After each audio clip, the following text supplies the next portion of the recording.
ഈ വർഷം class 10th പഠിക്കുന്ന കുട്ടികളാണ് നിങ്ങളെങ്കിൽ ഈ പറയാൻ പോകുന്ന മിസ്റ്റേക്സുകൾ തീർച്ചയായിട്ടും നിങ്ങൾ ഒഴിവാക്കും. First one, do not by heart the topic. ഈ വർഷത്തെ ടോപ്പിക് മനസ്സിലാക്കി പഠിക്കാതെ ബൈ ഹാർട്ട് ചെയ്ത് പഠിച്ചാൽ നിങ്ങൾക്ക് ഒരിക്കലും നല്ല മാർക്ക് സ്കോർ ചെയ്യാൻ കഴിയില്ല.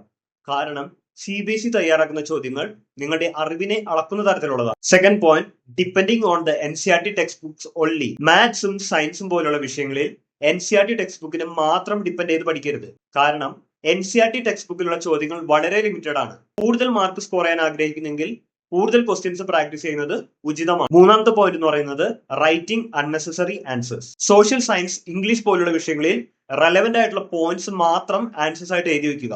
കാരണം ചോദ്യമായിട്ട് യാതൊരു ബന്ധമില്ലാത്ത ആൻസർ എഴുതി വെച്ചാൽ നിങ്ങൾക്ക് ഒരിക്കലും ടീച്ചേഴ്സ് മാർക്ക് തരികയില്ല. എത്രത്തോളം എഴുതി വെച്ചു എന്നതിലല്ല, എന്താണ് എഴുതി വെച്ചു എന്നതിലാണ് ടീച്ചേഴ്സ് പ്രാധാന്യം നൽകുന്നത്. ഈ 3 തെറ്റുകൾ നിങ്ങൾ ഒഴിവാക്കി കഴിഞ്ഞാൽ ഈ വർഷം നിങ്ങൾക്ക് നല്ല രീതിയിൽ ക്ലാസ് 10ൽ മാർക്ക് സ്കോർ ചെയ്യാനായിട്ട് സാധിക്കും.